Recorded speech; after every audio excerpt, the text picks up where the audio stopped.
예수님께서 진리가 너희를 자유케 하리라 이렇게 말씀하셨습니다. 우리가 진리를 믿을 때 마음의 자유를 얻게 됩니다.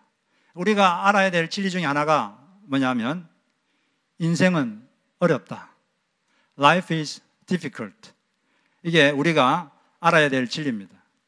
모세가 시편 90편 10절에 보면 그렇게 말했는데 우리의 연수가 70이고 강건하면 80이라도 그 연수의 자랑은 수고와 슬픔뿐이다 이렇게 말했는데 한마디로 인생은 힘들다 그런 말이죠. 이걸 받아들이면 좋은데 안 받아들이는 사람은 이렇게 생각합니다.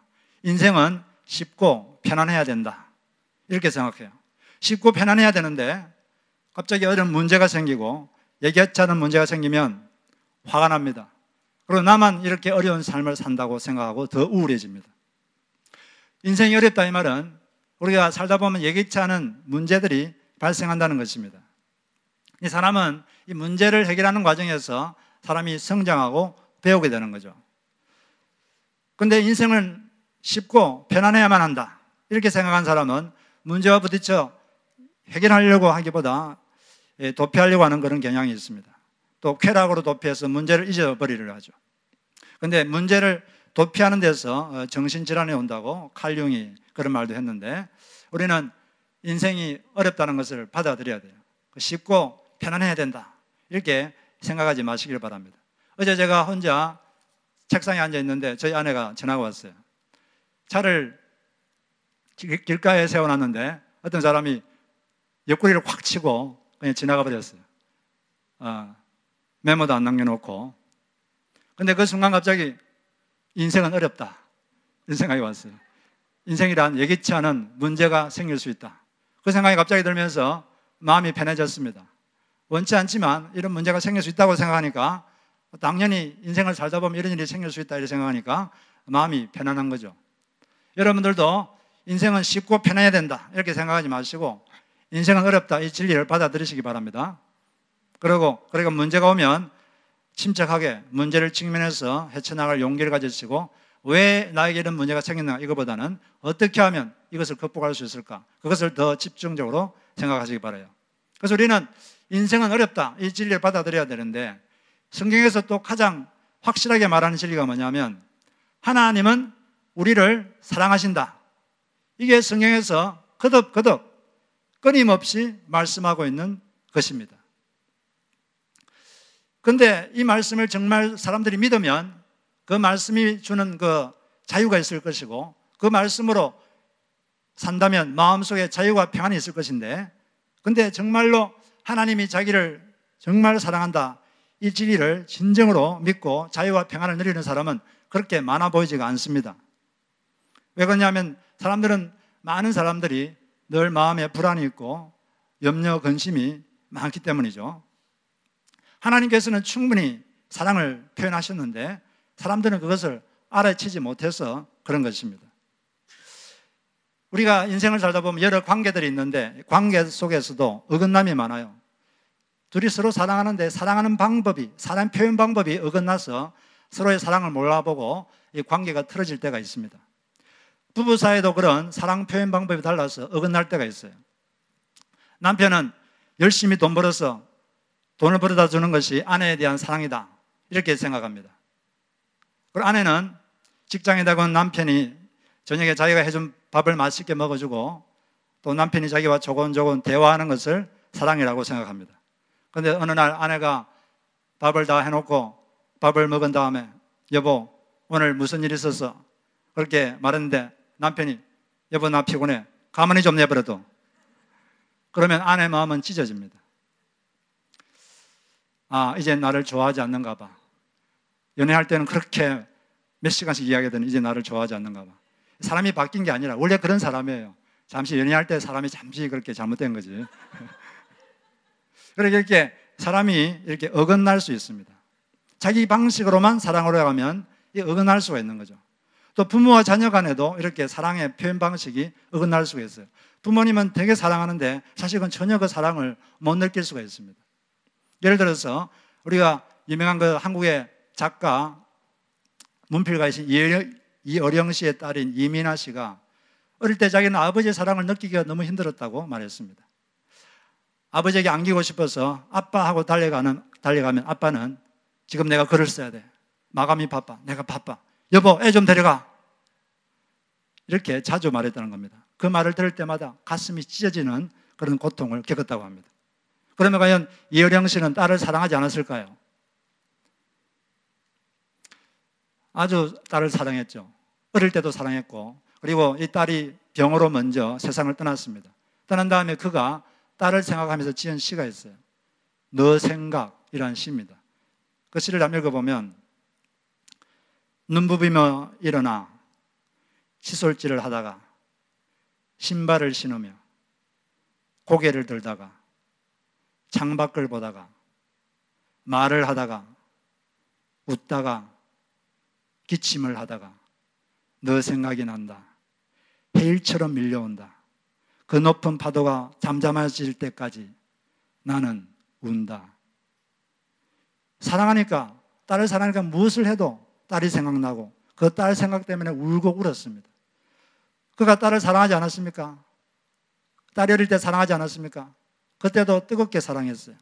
그리고 세상을 떠난 다음에도 사랑했습니다. 이 사랑 표현 방법이 좀 다르니까 이 작은 어긋남 때문에 이런 일이 있을 수가 있는 거죠. 그런데 이런 이 관계 어긋남이 하나님과 사람 사이에도 많이 일어난다는 것입니다. 하나님께서는 끊임없이 사람에게 내가 너를 사랑한다고 끊임없이 말씀하고 행동해도 사람들은 하나님이 나를 사랑하시는가? 이게 믿어지지 않는다는 거죠. 하나님은 나만 미워하시는 것 같아. 이런 생각을 하는 사람도 들어있는 것 같습니다. 그런데 성경을 쥐어짜고 짜면 한 문장이 나오는데 그게 뭐냐면 하나님은 사람을 사랑하신다. 이 문장이 나오는 것이죠. 오늘 이 본문에도 보니까 하나님께서 이스라엘 민족을 왜 선택하셨는가? 그것을 이제 말씀하시는데 그 이유가 곧 하나님께서 지금 예배드리는 우리 예수 그리스도 안에서 선택받은 우리를 왜 선택하셨는지 그 이유를 그대로 잘 말씀을 해주고 있습니다. 하나님께서 왜 이스라엘 민족을 택하셨는가? 이스라엘 민족이 능력이 더 많아서 택했다는 게 아닙니다.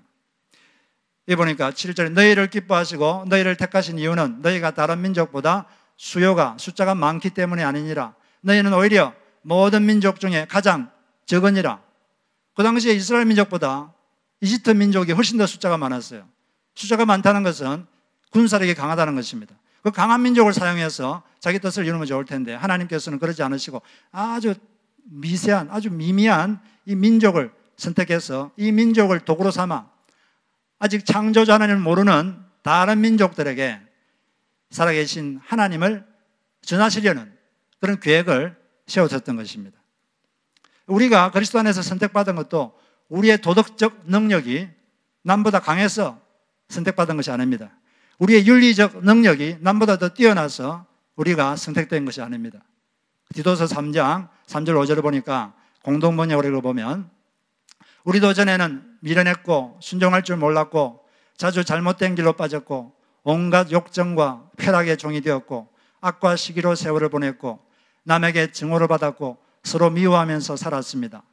그러나 우리 구세주 하나님께서는 당신의 인자와 사랑을 나타내셔서 우리를 구원하셨습니다. 우리가 무슨 올바른 일을 했다고 해서 구원해 주신 것이 아니라 오직 그분이 자비하신 분이시기 때문에 성령으로 우리를 깨끗이 씻어서 다시 나게 하시고 새롭게 해주심으로써 우리를 구원하신 것입니다. 우리의 도덕적 능력이 뛰어나서 우리를 선택하신 게 아니라는 거죠. 그러면 왜 여러분을 그리스도 예수 안에서 선택해 주셨는가? 신명기 7장 8절에 답이 있습니다.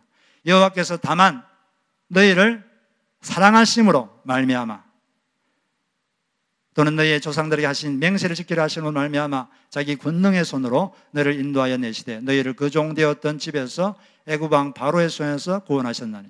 이유가 한 가지입니다. 다만 사랑하셨기 때문에, 여러분들을 사랑하셨기 때문에 그분이 여러분을 선택하셔서 예수 그리스도를 통해서 구원하신 줄로 믿습니다.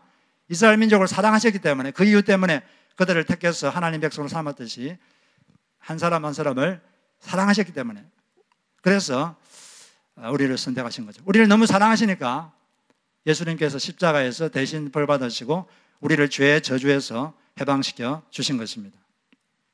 예수님께서 우리를 참 사랑하신다는 것은 예수님께서 우셨던 장면을 떠올려 보면 그걸 더 잘 알 수가 있어요. 예수님께서 한번 예루살렘 성을 보시면서 우셨습니다. 예수님이 돌아가시기 며칠 전에 예루살렘 성에 입성하시기 직전에 성 가까이에서 그 예루살렘 성을 보면서 막 우셨어요. 눈물 흘리면서 우셨습니다. 누가복음 19장 41절 42절 보니까 가까이 오사 성을 보시고 우시며 이르시되 너도 오늘 평화에 관한 일을 알았더라면 좋을 뻔하였거니와 지금 내 눈에 숨겨졌도다. 예루살렘에 사는 사람들이 하나님과 평화하는 법을 모르고 멸망의 길을 가고 있는 것입니다. 조금 있으면 이들은 다 멸망받게 돼요. 실제로 로마군이 쳐들어와서 나중에 아주 초토화됩니다. 하나님을 떠나고 하나님을 멀리하고 그 결과 멸망받을 그들을 생각하니까 예수님께서 눈물이 나셨어요. 그래서 엉엉 울었습니다. 그 점잖은 분이 눈물을 흘리며 울었어요. 그런데 사람은 아무나 보고 울지 않습니다. 여러분, 무관심한 사람이 조금 고통받는다고 우십니까? 아주 자기가 사랑하는 사람, 그 사람이 고통받을 때 우는 거예요. 앞으로 이 사람이 고통받을 것 같다 그럴 때 너무 슬프고 고통스러운 것입니다. 예수님께서는 지금도 울고 계십니다. 저희 교회 어떤 분이 어느 날 교회 와서 기도를 하는데 그 십자가상에서 십자가가 있는 거기에서 예수님께서 울고 계신 장면이 환상으로 보이셨다고 합니다. 같이 우셨대요. 왜냐하면 예수님께서 이 땅에 고통받는 인생들 때문에 이렇게 울고 계시는구나 이 생각하니까 그 마음이 느껴져서 같이 울었습니다. 하나님께서 인간에게 아무리 사랑한다고 말씀하시고 행하셔도 인간들이 이해를 못하고 받아들이지 않고 오히려 화내고 불평 원망하고, 그러니까 하나님께서 자기 사랑을 나타낼 수 있는 극단적인 방법을 사용하셨습니다. 자기 자존심을 다 버리고 이 땅에 인간이 되셔서 십자가에 죽으신 거죠. 울어도 안 되니까 몸을 찢어서 인간을 안으시고 그 십자가에서 산화해서 돌아가셨습니다. 이 인간의 삶에도 사랑을 하는데도 상대방이 그걸 몰라주고 그런 경우가 많아요. LA에서 검사 생활을 하면서 비행청소년들을 많이 만나고 그들을 올바른 길로 이끌려고 엄청나게 애를 썼던 어떤 검사님께서 자신의 경험을 통해서 이렇게 말했습니다. 술하고 마약하고 깽에 들어가고 하는 아이들이 부모가, 특히 아버지가 자기를 사랑하지 않는다고 생각하고 있다는 것입니다. 그 검사는 이렇게 말했습니다. 술, 마약의 문제는 사랑의 문제입니다.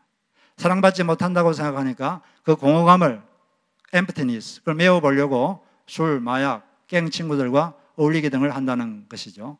사랑받지 못한다고 생각하니까 그 공허감과 분노를 그렇게 표현한다고 그가 말했습니다. 그런 아이들이 이 공허감과 분노가 있다면 그것을 치료해야지 된다는 거죠. 그래서 그 검사가 이 청소년들의 아버지를 만나서 이렇게 말할 때가 있어요. 당신의 자녀가 아버지가 자기를 사랑하지 않는다고 생각합니다. 이렇게 말하면 그 아버지들은 다 펄쩍 뜁니다. 아니, 내가 얼마나 내 자식을 사랑하는데 사랑하지 않는다고 그래요. 말도 안 됩니다. 그런데 그 방법이 어긋난 거죠. 그래서 그 검사님이 권합니다. 그 아이를 한 번만 안아주십시오. 안아주면서 사랑한다고 그렇게 말해주십시오. 이렇게 부탁을 합니다. 유교적 분위기에서 자란 점잖은 한국인 이민 1세 아버지가 처음에는 어색해하고 또 완강히 거부하다가 이렇게 어려움에 빠진 아들을 구원할 수 있을까 해서 지푸라기라도 잡는 심정으로 그 아이를 안아주면서 이렇게 말을 합니다. 아버지가 너 그동안 안아주지도 않고 사랑한다고도 안 해서 미안하다. 그런데 사실은 정말 사랑한다. 아버지가 정말 원하는 것은 너가 잘 되는 것밖에 없어. 아니, 잘 되지 않아도 난 너를 사랑해. 넌 언제까지나 내 아들이야. 너가 내 아들이기 때문에 사랑하는 거야.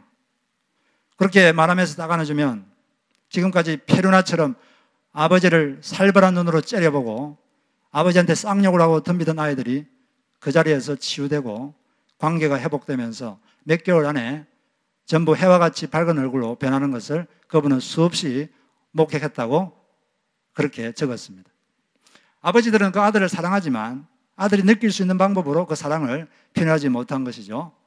열심히 일해서 그냥 비싼 거 사주고 돈 다 대주고 그게 사랑이라고 생각했던 것입니다. 그런데 아이들은 아버지의 직접적인 사랑 표현을 통해서 비로소 그 사랑을 느낄 수가 있었던 것입니다. 마찬가지입니다. 인간과 하나님 사이에도 이 사랑의 어긋남이 있을 수 있어요. 하나님은 우리를 너무 사랑하시는데 사람들이 이걸 몰라요. 너무 사랑해서 자기 몸을 다 찢어서 주셨는데도 하나님이 나한테 관심이 있으신가? 이런 생각을 할 때가 있다는 것입니다. 하나님의 사랑을, 예수님의 사랑을 의심하지 마시기를 주의 이름으로 축복합니다. 그 사랑을 더 깊이 깨닫게 해달라고 기도하는 것이 이것이 참 좋은 기도 제목입니다. 그렇게 계속 기도하면 여러분이 어느 날 그 사랑을 온몸으로 깨닫게 될 것입니다. 이렇게 우리가 만약에 하나님의 사랑을 알게 되었다면, 깨닫게 되었다면, 이 하나님의 사랑을 알았다면 우리는 이제 어떻게 살아야 될까요? 오늘 세 가지 그 적용을 해보도록 하겠습니다. 우리가 하나님이 나를 사랑한다는 걸 알았을 때 우리는 어떻게 살아야 되느냐? 첫째는 우리 인생의 기둥을 하나님이 세우신다는 것을 믿어야 합니다. 믿는 만큼 하나님이 책임지십니다. 옛날에 그 솔로몬 성전 입구에 보면 큰 기둥 2개가 있었어요. 거대한 기둥들이 둘 서 있었습니다. 높이가 18규빗, 그러니까 약 8m 정도 되고, 둘레는 12규빗, 약 5.4m. 엄청나게 큰 녹기둥이죠. 근데 이 기둥이 이름이 있어요. 하나는 야긴, 하나는 보아스. 야긴이라는 뜻은 하나님이 세우신다. God established.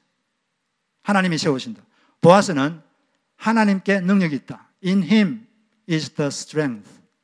하나님께 능력이 있다. 즉 성전은 하나님이 세우신다는 거죠. 왜? 능력이 하나님께 있기 때문에. 그것을 말해주기 위해서 이 기둥을 2개를 크게 세워놓은 것입니다. 예수를 믿으면 예수님의 영이 믿는 사람들 안에 들어오셔서 거기 거주하십니다. 그러면 하나님이 그 안에 계시니까 믿는 사람 한 사람 한 사람이 성전이죠. 그러면 성전된 그 사람의 인생은 누가 세웁니까? 하나님이 세우는 줄로 믿습니다. 왜냐하면 능력이 그분께 있기 때문이죠. 그리고 그분이 우리를 사랑하기 때문입니다. 인생은 어렵습니다. 어렵다는 말은 문제들이 많이 발생한다는 겁니다. 종류는 다르고 강도는 좀 달라도 모든 사람은 인생은 어렵습니다. 절대로 삶이 쉽고 편안해야 한다고 생각하지 마시기 바랍니다. 나만 어렵다는 생각도 버리시기 바랍니다. 그런데 주님과 함께 그 문제를 풀면 다 풀립니다. 과정은 좀 어렵겠지만 결국 다 풀리게 되는 것입니다. 주님께서 분명히 약속하시기를 너희들이 감당치 못할 시험 당한 것을 내가 허락지 않겠다, 이렇게 말씀하시고, 너희들이 시험 당할 즈음에 또한 피할 길, 그 문제를 풀 길을 내가 미리 마련해 두고 너희들을 기다리고 있었다, 이렇게 말씀하셨어요. 그 말씀을 하신 주님을 믿으시기 바랍니다. 믿은 만큼 책임지십니다. 그리고 이 성도들이 모인 이 교회도 성전인데, 이 교회도 누가 세우십니까? 이 교회도 하나님이 세우십니다. 하나님께 능력이 있기 때문이에요. 지금까지 하나님께서 우리 교회를 세우셨는데, 우리 교회가 겉보기에 화려하거나 대단하진 않아도 하나님께서 우리 교회를 통해 많은 사람들이 변화되었습니다. 많은 사람들이 예수를 믿었고 그들의 삶이 치유받았고 그런 일이 많았다는 것을 주님께 감사드립니다. 앞으로도 성전된 우리 교회를 하나님께서 더 건강하게 세우시고 더 성장시켜 주실 줄로 믿고 감사드립니다. 그래서 우리는 하나님 우리를 사랑한다는 것을 확실히 받아들이고 우리 인생의 기둥은 하나님이 세우시는구나, 그걸 믿어야 되는 거죠. 두 번째는 약자를 돌봄으로써 우리가 사랑을 실천해야 됩니다. 하나님이 나를 이렇게 사랑하셨구나, 이걸 알 때 우리도 다른 사람을 사랑해야 되는 거죠. 요한일서 4장 10절 11절 같이 읽어보겠습니다. 자, 시작. 사랑은 여기 있으니 우리가 하나님을 사랑한 것이 아니요 하나님이 우리를 사랑하사 우리 죄를 속하기 위하여 화목제물로 그 아들을 보내셨습니다. 사랑하는 자들아, 하나님이 이같이 우리를 사랑하셨은즉 우리도 서로 사랑하는 것이 마땅하도다. 하나님이 이렇게 나를 위해서 희생하셨다는 걸 알 때 이제 우리도 서로 사랑해야 된다는 것입니다. 특히 약자, 나보다 더 약한 사람들을 돌봐야 된다는 거죠. 그래서 우리가 이 9주년을 맞은 이 시점에 우리도 풍족하지 않지만 더 힘든 자들을 돕는 프로젝트를 하나 했으면 좋겠습니다. 지금 현재 우리가 미얀마 선교를 집중을 하고 있는데, 근데 최근에 미얀마 복음성경대학 학장님으로부터 이메일이 왔어요. 미얀마 북부의 카친주라는 지역에 고아들이 16명이 생겼다는 겁니다. 그 지역은 지금 국지적으로 전쟁을 하고 있는데 전쟁과 가난 등으로 생긴 고아들이죠. 그래서 부모들이 너무 가난해서 버린 애도 있고 그래서 16명이 있다고 합니다. 그들을 수용하고 가르치고 또 먹이고 그러기 위해서 이제 고아원을 해야 되는데 당장 1,600불이 들고 또 매달 500불 정도 든다고 합니다. 그 중에 처음에 드는 1,600불은 어떤 집사님께서 벌써 자신이 하시겠다고 자원을 하셨습니다. 그 나머지 500불이 필요한데 저희 교회 기존 재정으로는 그게 쉽지 않아서 여러분들이 지금도 최선을 다해서 헌금하고 계시겠지만 기도하시면서 하나님께 감동되시는 대로 어떤 액수든지 그렇게 작정해 주시면 감사하겠어요. 헌금이라는 건 억지로 해서도 안 되고 또 인색하게 해도 안 됩니다. 어떻게 합니까? 기쁘게 할 수 있는 만큼 어떤 액수든지 하시면 하나님께서 기쁘게 받으실 줄로 믿습니다. 그래서 여러분들이 기도해 보시고 오늘이나 아니면 다음 주일 오실 때 거기다가 미얀마 고아원 헌금 작정해서 그렇게 하시면 되겠어요. 30불이면 17명이 모이면 되겠고 50불이면 10명이 하면 되겠고 100불이면 5명이 하면 되겠죠. 그래서 마음속에 감동이 오는 대로 그렇게 하시면 되겠어요. 꾸준히 하셔야 됩니다. 우리는 조금 맛있는 거 안 먹고 조금 덜 맛있는 거 먹으면 돼요. 그리고 조금 덜 예쁜 거 입으면 됩니다. 근데 그런 애들은, 그 고아들은 안 먹으면 죽어요. 생존이 왔다 갔다 합니다. 하나님은 우리가 얼마나 돈을 많이 벌었느냐 그게 별로 관심이 없고 거기 감동하지 않습니다. 사람은 감동할 줄 몰라도 하나님은 감동하지 않아요. 하나님은 어디에 감동하시느냐, 너가 얼마나 가졌든지 그것으로 무엇을 했느냐, 그것을 위해서 영원한 가치가 있는 것에 그것을 투자했느냐, 그것을 보시는 겁니다. 영원한 것은 인간의 영혼이 영원합니다. 그리고 하나님이 영원합니다. 그것에 너가 얼마나 투자했느냐, 그것으로 하나님은 감동하십니다. 남을 돕고 하나님께 드리는 헌금은 심는 것입니다. 많이 심으면 많이 거두게 하겠다고 고린도서 9장에서 약속하셨어요. 심는 것은 버리는 게 아닙니다. 심는 것과 버리는 건 다른 거죠. 여러분, 감자를 하나를 심으면 몇 알이 나옵니까? 15살. 제가 시골에 살아서 봤는데 하나를 심으면 15개 나와요. 잘 되면. 심으면 하나님 더 주시는 거죠. 그런 축복을 누리시기를 주의 이름으로 축복합니다. 그래서 우리는 하나님이 나를 이렇게 사랑하셨구나 이걸 알 때 우리도 풍족하지 않지만 우리보다 더 힘든 사람을 생각하고 그들을 돌볼 때 하나님께서 우리에게 더욱더 은혜를 부실 줄로 믿습니다. 마지막으로 하나님께서 나를 이렇게 사랑하셨구나 이걸 알 때 우리 마지막으로 우리가 해야 될 적용은 하나님의 사랑을 전해서 죄인과 하나님을 화해시켜야 된다는 것입니다. 고린도서 5장 18절 19절 보니까 하나님께서 우리에게 직분을 하나 주셨어요. 무슨 직분입니까? 죄인과 하나님을 화해시키는 직분. 하나님께서 우리에게 직분을 주셨어요. 제발 그 죄인들, 나를 모르는 자들, 나와 멀어진 자들, 그들과 나를 제발 화해시켜다오. 그 화해시키는 직분, 이걸 우리에게 주셨습니다. 이 직분은 어떤 목사나 선교사님이 주신 게 아니라 예수님이 위하여 죽으신 모든 자들은 다 그런 직분을 갖고 있습니다. 여러분들은 다 그런 직분을 갖고 있어요. 그리고 하나님께서 한 가지 부탁을 하셨습니다. 모든 믿는 자들에게 부탁을 한 가지 하셨어요. 그게 무슨 부탁입니까? 죄인들과 하나님 나를 좀 화해시켜달라. 나와 멀어진 자들과 나를 좀 화해시켜달라. 이게 하나님께서 우리에게 하신 부탁입니다. 5장 19절 보니까 하나님께서 그리스도 안에 계시사 세상을 자기와 화목하게 하시며 그들의 죄를 그들에게 돌리지 아니하시고 화목하게 하는 말씀을 부탁하셨느니라. 우리에게 부탁하셨어요. 여러분, 하나님께 부탁 많이 하시죠? 부탁하십니까? 안 하십니까? 어려우면 부탁하시죠? 어려우면 하나님 이것 좀 해주세요. 저것 좀 해주세요. 예, 부탁하는 건 좋습니다. 주님께서는 우리가 어려울 때, 도움이 필요할 때 과감하게 help me, 하나님 저를 도와주십시오, 이렇게 부탁하라 그랬어요. 그런데 이렇게 부탁드리는 건 좋은데 하나님께서 우리에게 부탁하시는 것에는 아무 관심이 없고 하나님께 부탁할 것에만 관심이 있다면 하나님께서 부담스러울 것입니다. 우리가 계속 하나님께 부탁은 많이 하는데 하나님께서 나에게 부탁하신 것, 거기에 대해서 관심이 없다면 하나님 마음이 아플 것입니다. 우리에게도 하나님께 많이 부탁해야 되겠지만 하나님께서 나에게 부탁하신 것, 하나님께서 나에게 부탁하신 것, 영혼 구원 부탁한다. 제발 너에게 부탁한다. 저 죄인들과 나를 좀 화해시켜다오.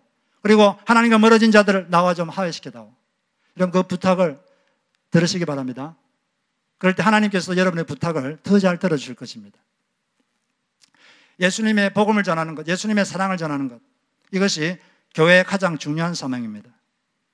우리 오늘이 교회 창립 기념일인데 왜 창립 기념일 날 이런 말씀을 드리느냐? 우리 교회가 해야 될 일이 뭐냐? 그것을 다시 한번 확인하기 위한 것입니다. 교회는 여러 가지를 해야 됩니다. 교회는 예배도 드려야 되고 또 성도들이 모여 교제도 해야 됩니다. 그리고 교육하고 훈련도 해야 됩니다. 그리고 구제도 해야 됩니다. 그런데 그 중에서 가장 중요한 것은 영혼 구원입니다. 영혼을 구원하는 거예요. 사람을 구하는 것입니다.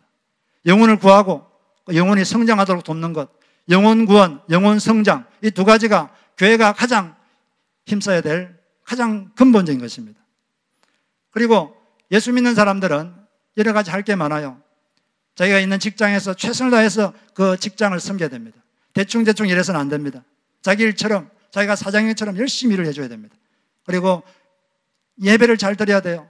그리고 말씀을 또 공부하고 배우고 또 성도들과 사랑의 교제를 하고 또 구제도 하고 해야 됩니다. 그런데 성도가 해야 될 가장 중요한 것, 가장 근본적인 것, 절대 잊어서는 안 되는 것, 그게 뭐냐면 영혼 구원, 그리고 영혼이 성장하도록 돕는 것, 이것이 모든 그리스도인들이 평생 힘써야 될 것입니다.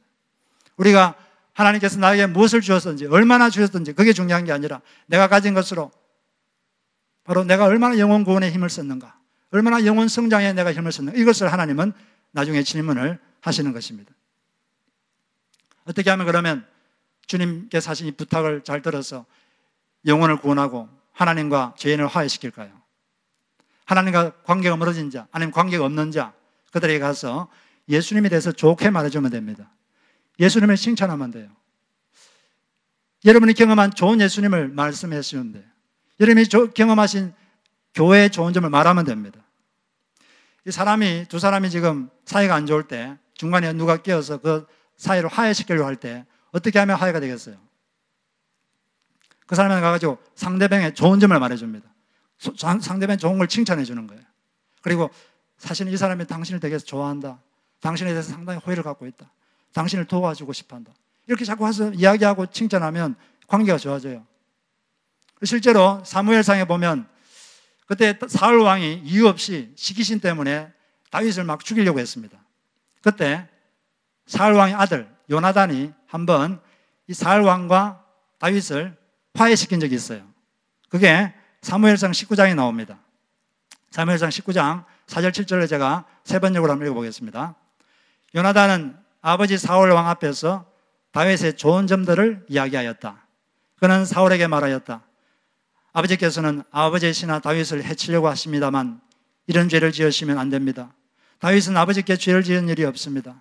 오히려 다윗은 아버지를 도와서 아주 좋은 일들을 했습니다. 그는 자기 목숨을 아끼지 않고 블레셋 장군을 쳐 죽였고, 그래서 주께서 온 이스라엘에게 이렇게 큰 승리를 안겨주셨습니다. 아버지께서도 그것을 직접 보고 기뻐하셨습니다. 그런데 지금 무엇 때문에 이유도 없이 다윗을 죽여 죄 없는 피를 흘려 죄를 지으려고 하십니까? 이렇게 아들 요나단이 사울 왕에게 말했어요. 그러자 사울이 요나단의 말을 듣고 맹세하였다. 그래, 주께서 확실히 살아계심을 두고 맹세하마 내가 결코 다윗을 죽이지 않겠다. 요나단이 다윗을 불러다가 이 모든 일을 알려주고 나서 다윗을 사울에게 데리고 가서 전처럼 왕을 모시게 하였다. 어떻게 화해시켰습니까? 요나단이 다윗의 좋은 점을 말해주니까 화해됐어요. 그것처럼 예수님과 관계가 안 좋거나 교회에 반감이 있거나 하나님과 멀어진 사람을 예수님과 가깝게 하고 교회와 가깝게 하려면 예수님이 좋은 점, 여러분이 경험하신 예수님의 좋은 점, 여러분이 대단한 신학자가 될 필요 없습니다. 많은 신학을 알 필요 없어요. 여러분이 경험한 좋은 점, 예수님의 좋은 점, 교회의 좋은 점을 가서 칭찬하고 말해주면 돼요. 그러면 그들이 예수님을 좋아하게 되고 교회를 좋아하게 될 것입니다. 그런데 반대로 둘이 사이가 안 좋은데 누가 가가지고 상대방 안 좋은 점을 자꾸 이야기하고 험담하면 어떻게 될까요? 더 관계가 나빠집니다. 그래서 기독교인이 절대 해서는 안 되는 것은 험담하는 것, 이것은 절대로 해서는 안 되는 거죠. 그건 마귀의 도구가 되는 것입니다. 우리는 하나님께서 우리에게 이런 부탁을 하셨잖아요. 죄인과 나를 화해시켜다오. 자꾸 이렇게 예수님과 교회 좋은 점을 여러분 말씀하시기를 바랍니다. 그리고 우리가 이걸 좀 더 집중적으로 하기 위해서 우리가 11월 12일 날 새생명 축제를 하려고 합니다. 우리가 늘 전도해야 되지만 1년에 한 번은 저희들이 좀 더 집중적으로 하기 위해서 1년에 한 번씩 이 새생명 축제를 하는데, 지금부터 4개월 남았죠. 지금부터 여러분 어떤 사람이 지금 예수님과 멀어져 있는가, 어떤 사람이 예수님과 관계가 없는가, 이걸 생각하시고 그 사람 이름을 지금부터 머릿속에 기억하시고 그때 지금부터 기도하시기 바랍니다. 그리고 어떻게 하면 이 사람이 교회와 친해질까, 어떻게 하면 예수님과 친해질까, 그것을 고민하시기 바라요. 어떻게 이 사람을 섬길까 고민하시기 바랍니다. 그리고 그 중간에 9월 중순쯤부터 10월 말까지는 우리가 40일 목적이 이끄는 삶, 이 캠페인을 하려고 합니다. 129렘 목사님이 지은 아주 그 몇 천만 권 팔린 책이 있는데, 그 책에는 보면 인간의 사는 목적이 뭔가에 대해서 아주 잘 기록되어 있어요. 그걸 통해서 우리가 어떻게 살아야 될 것인가 매일 한 챕터씩 읽으면서 공부하고 우리의 삶에 적용하려고 합니다. 여러분이 지금부터 열심히 기도하고 섬긴다면 하나님께서 부탁하신 것, 그 부탁을 하나님 여러분을 통해서 하나님께서 이루실 줄로 믿습니다. 이 구세군이 지금 있잖아요. 셀베이션 아미. 이 구세군 창시자인 윌리엄 부스 대장이 19세기 중순경에 마차를 타고 전도를 하려고 가고 있는데 갑자기 환상이 보였습니다. 금푸른 바다에 파도가 높이 솟아올랐다가 부서져서 내렸습니다. 그런데 많은 사람들이 그 바다에 빠져서 살려달라고 큰 소리로 울부짖다가 물속으로 들어가서는 나오지 못하곤 했습니다. 수많은 사람이 죽어가고 있었어요. 그런데 이때 갑자기 큰 바위, 넓적한 바위가 바다에서 올라왔습니다. 바다에서 올라와서 넓은 자리가 마련되니까 물속에 빠져 죽어가는 사람들이 바위 위에 올라와서 구원을 받았습니다. 그런데 바위 위에 올라와서 목숨을 구한 사람들이 바다에 빠져서 살려달라고 아우치는 주변 사람들은 못 본 채 하면서 자기들끼리 먹고 마시고 춤추고 놀고 교제하고 허그하고 그러고 있다는 것이었습니다. 그 넓은 바위는 누굽니까? 예수 그리스도시죠. 이 지금 많은 사람들은 지금 예수님 모르고 바다에 빠져서 죽어가고 있어요. 예수를 안 믿으면 영원한 멸망밖에 남아있는 게 없습니다. 우리가 먼저 구원받았다면 지금도 멸망을 받고 있는 사람들을 위해서 그들을 구원해야 될 것입니다. 내가 먼저 구원받았는데 우리끼리 그냥 재밌게 놀고 교제하고 좋은 거지만, 그 자체는 좋은 거지만, 그러나 그렇게 된다면 너무나 안타까운 거죠. 하나님께서는 우리에게 부탁하셨습니다. 제발 저 죽어가는 자들을 제발 나와 화해시켜다오. 너에게 부탁한다. 너에게 부탁한다. 남이 아닌 너에게 부탁한다. 그 부탁을 여러분 들어주시기 바랍니다. 어떤 분들은 이런 말을 하면 지금 제 코가 석자인데 그런 거 생각할 여력이 어디 있습니까? 이렇게 생각할지도 모르겠어요. 그러나 성경 고린도전서 6장에서는 말합니다. 우리가 하나님 일을 하면 하나님께서 우리 일을 해주신다고. 우리의 몸은 주님을 위하고 주님은 우리를 위하신다고 그랬어요. 우리가 우리 문제만 골몰해서 주님 기뻐하는 등한시하면 우리 주님께서도 일하기가 힘듭니다. 그리고 우리가 우리의 문제를 과감히 주님께 맡기고 주님을 기쁘시게 하는 영혼 구원과 영혼 성장을 위해서 매진할 때 주님의 능력이 우리의 삶에 임하게 되는 것입니다. 그래서 앞으로 4개월 동안 주님께서 여러분들을 통해서 화해시키고 싶은 사람들을 잘 생각하셨다가 그들을 위해서 기도하시고 섬기셔서 그들을 주님께로 가까이 이끄는 여러분들 되시기를 바랍니다. 우리는 하나님이 우리를 사랑한다는 것을 절대 잊어서는 안 됩니다. 그리고 하나님이 우리를 사랑한다는 걸 안다면 우리가 그분께서 우리 인생을 세우는구나, 그걸 믿고 살아야 돼요. 믿은 만큼 책임지십니다. 그리고 우리도 힘들지만 우리보다 더 힘든 사람들이 있습니다. 그들을 우리가 돌봐야 됩니다. 그리고 가장 중요한 것, 우리에게 화해시켜달라고 부탁하셨어요. 이 부탁을 들으시기 바랍니다. 여러분을 통해서 하나님의 그 간절한 소원, 영혼 구원이 이루어지는 역사가 일어나시기를 주의 이름으로 축복합니다.